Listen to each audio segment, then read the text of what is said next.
একবার একটা বাবা একটা ছেলে চিড়িয়াখানা গেল। চিড়িয়াখানা যাওয়ার পরে দেখলো একটা হাতি, বড় হাতি, তার পায়ে একটা চিকন শিকল লাগানো আছে। ছোট ছোট হাতি তার পায়ে চিকন শিকল লাগানো আছে। ছোট ছোট হাতিগুলো শিকলটা ছেড়ার চেষ্টা করছে, আর বড় হাতিটা স্তব্ধ হয়ে দাঁড়িয়ে আছে।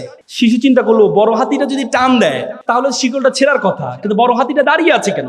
তখন বাবাকে জিজ্ঞেস করলো। বাবা বললো, তাহলে এক কাজ করি, কেয়ারটেকারকে একটু জিজ্ঞেস করি। পরে কেয়ারটেকারকে জিজ্ঞেস করা হয়, আচ্ছা বলুন তো, এই যে ছোট ছোট হাতিটা শিকলটা ছেড়ার চেষ্টা করছে, কিন্তু বড় হাতিটা স্তব্ধ হয়ে দাঁড়িয়ে আছে, বড়টা টান দিলে তো ছিঁড়ে যায়।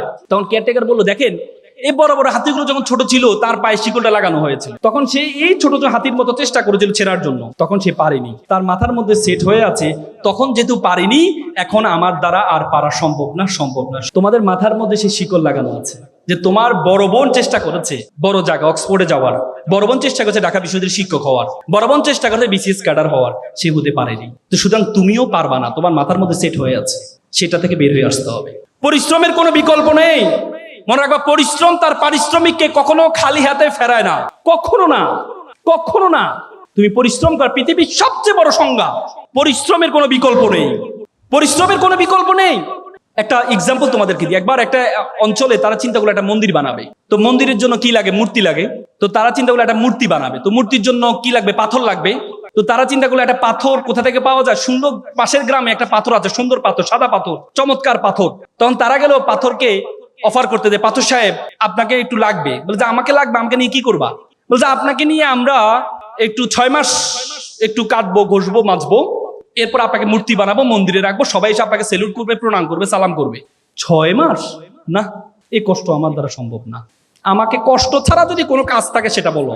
বলছে না, আপনাকে তো এইভাবে রাখলে তো কেউ সালাম করবে না আপনাকে। তখন অবহেলিত একটা পাথর ছিল পাশে, কালো পাথর।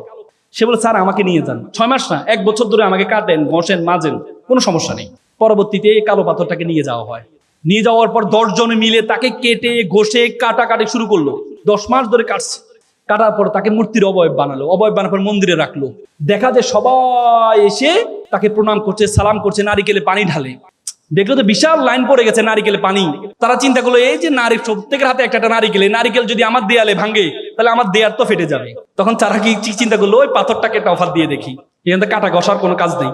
তখন গেল, সাদা পাথর সাহেব, আপনার একটা চমৎকার কাজ পেয়েছি। বলে, কি কাজ?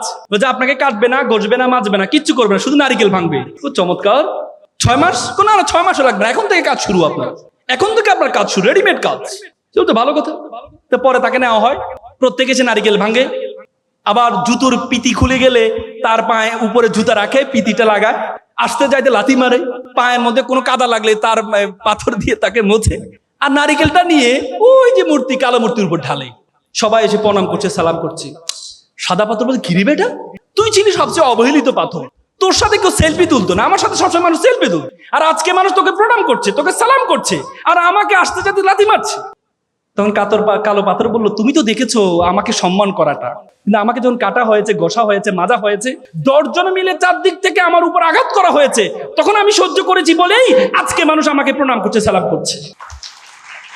তুমি যদি মনে করো যে পরিশ্রম করবা না, কষ্ট করবা না, এমনি মানুষ তোমাকে সম্মান করবে, এত সহজ? আমরা সবসময় বলি, আমরা একটা হাদিসের কথা, তকদির কখনো পরিবর্তন হয় না। কপালে যেটা আছে সেটা, কপালে যেটা আছে সেটা। অথচ আল্লাহ তাআলা কোরআনে বলেছে, ওয়ালাইসা লিল ইনসানু ইল্লা মা সাআ। আল্লাহ বলেছে মানুষ ততটুকুই পায় যতটুকু সে চেষ্টা করে।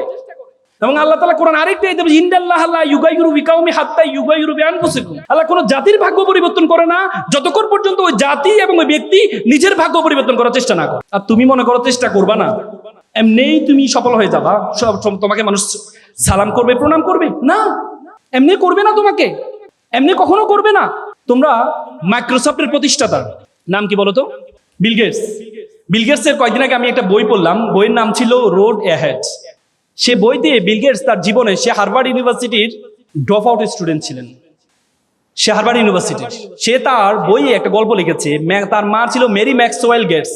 মেরি ম্যাক্সওয়েল ছোটবেলা তাকে 3টি পরামর্শ দিয়েছিলেন। বলছে, বাবা, তোমাকে বড় হয়ে গেলে 3টি কাজ তোমাকে করতে হবে। কি কাজ? একটি হচ্ছে you have to be exceptional, তোমাকে ব্যতিক্রম হইতে হবে। দ্বিতীয় হচ্ছে বিং ড্রিভান, ড্রিম বিগার, তোমার স্বপ্ন হবে অনেক বড়। তৃতীয় হচ্ছে রিড লটস অফ বুকস, প্রচুর বই পড়তে হবে। যখন তাকে ছোটবেলায় পরামর্শ দিয়েছিল বি এক্সেপশনাল, তোমাকে ব্যতিক্রম হইতে হবে, যখন বিল গেটস দেখতে পেলেন, সে যখন হার্ভার্ডে পড়া শুরু করলেন, তখন বড় বড় অফিসিয়াল যে কম্পিউটারগুলো আছে, এই কম্পিউটারগুলো তাকে ইউজ করার জন্য দেওয়া হয়। অফিসিয়াল কাজে ব্যবহার হতো তখন কম্পিউটার।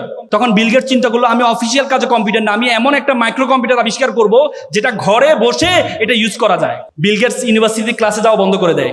পরবর্তীতে বিল গেটস 4 বছরের মাথায় যখন মিনি কম্পিউটার জনক বলা হয়, মিনি কম্পিউটার আবিষ্কার করলেন, তখন তার বন্ধুরা পড়াশোনা শেষ করে এসে তার মাইক্রোসফটে এসে জব করা শুরু করেছে। বি এক্সেপশনাল, ব্যতিক্রম হইতে হবে। তোমাদেরকে আমি বলবো না পড়াশোনা বাদ দিয়ে শুরু করো, সেটা বলবো না। মনে রাখবা, জিকে বলা হয় আগে বলতো জেনারেল নলেজের যোগ, এখন জিকের কোনো ভ্যালু নেই। এখন এসকে স্পেশাল নলেজ লাগবে তোমার। তোমাকে এমন একটা গুণ মেক শিওর করতে হবে যে গুণটা 10 জন থেকে তোমাকে পার্থক্য করে দিবে। আগে বলতো নলেজ ইজ পাওয়ার, এখন বলো knowledge is powerless without skill. দক্ষতাবিহীন নলেজের কোনো ভ্যালু নেই। তুমি যদি দক্ষ না হও, এই নলেজের কোনো ভ্যালু থাকবে না। তোমাকে এমন একটা দক্ষতা অর্জন করতে হবে। বিলিভ অর নট, বিশ্ববিদ্যালয় জীবনে যতটুকু পড়েছি, একটা শব্দ, একটা ওয়ার্ড কাজে আসে নাই। ক্যারিয়ারে একটা শব্দ কাজে আসে নাই। কাজে আসছে কি? ঢাকা বিশ্ববিদ্যালয় ডিবেটিং সোসাইটিতে ডিবেট করেছিলাম, বিভিন্ন সোশ্যাল অর্গানাইজেশনের সাথে যুক্ত ছিলাম, কমিউনিকেশন স্কিল ছিল, অনেকের সাথে পরিচয় হয়েছিলাম, শত শত মানুষের সাথে পরিচয় হয়েছিলাম। এটা কাজে আসছে সবচেয়ে বেশি। এই জন্য তোমাদেরকে বললো, তোমাদেরকে সবচেয়ে গুরুত্বপূর্ণ দক্ষতাগুলো অর্জন করতে হবে ফার্স্ট ইয়ার থেকে। বলে না, যার টাকা আছে সে টাকা উড়ায়, তার অনেক টাকা এই জন্য উড়ায়, আর যার সময় আছে সে সময় উড়ায়। তোমাদের সবচেয়ে বেশি আছে হচ্ছে তোমাদের সময়, আর তোমরা সেটাকে উড়াও, টাকার মতো উড়াও, তাহলে কখনো বড় হতে পারবা না। এই জন্য ফার্স্ট ইয়ার থেকে বিভিন্ন ডিবেটিং ক্লাবের সাথে পৃথিবীতে যত স্কিল আছে, speaking skill is the finest, most finest skill all over the skill. Speaking skill, কথা বলার দক্ষতা সবচেয়ে গুরুত্বপূর্ণ, মানুষকে ইমপ্রেস করার গুরুত্বপূর্ণ সবচেয়ে বেশি। আমরা দেখবা যে হচ্ছে মানুষকে দেখবা, একটা মানুষ তোমাকে নিয়ে, তুমি যখন একটা মানুষের সাথে প্রথম পরিচয় হবা, 4টা জিনিস মনে রাখবা। আমরা কি করি মানুষের সাথে প্রথম পরিচয় হলে? প্রথম হ্যান্ডশেক করেন, ভাইয়া আমি মামুন, ভাইয়া। তুমি যখন এভাবে হে হে করো, বুঝে যায় তোমার ওয়েট কতটুকু আছে।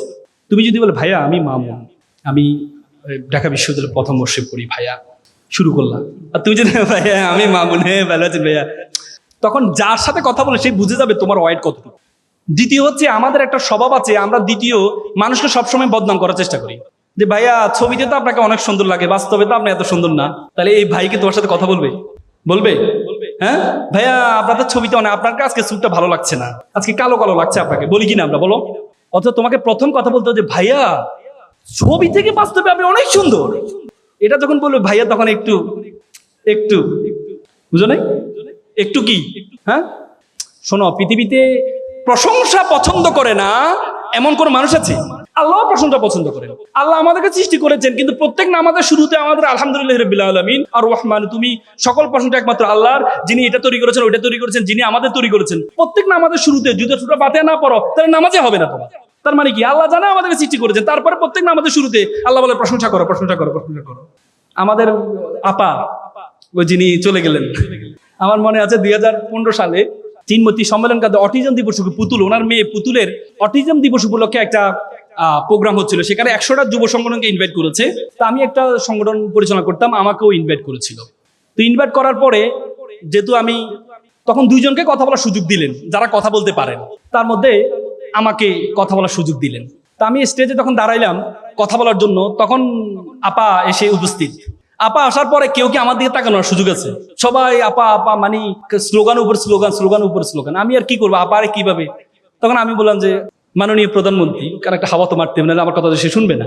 ছোটবেলা আমি একটা কবিতা বলেছিলাম, চাঁদ নয় সূর্য নয়, নয় তুমি পাহাড়ি ঝর্ণা, যদি বলি ফুল তাহলে হবে ভুল, তুমি তোমার তুলনা। আজকে এখানে এসে বলতে ইচ্ছে করছে, চাঁদ নয় সূর্য নয়, নয় আপনি পাহাড়ি ঝর্ণা, যদি বলি ফুল তাহলে হবে ভুল। আপা আপনি আপনার তুলনা, আপনি আপনার তুলনা। আপা তো পাইছে। আপা এবার আমার দিকে তাকাইয়া এভাবে রয়েছে। আপা তো পুরো 4 মিনিট আমি কথা বললাম, 4 মিনিট এমনি রয়েছে। তো এমনি আসার পর, শেষ করার পর আমাকে ডাকলো। আমি বললাম, আপা আমি আপনার ইউনিভার্সিটি। তুমি ঢাকা ইউনিভার্সিটি? জি জি আপা, হ্যাঁ গুড।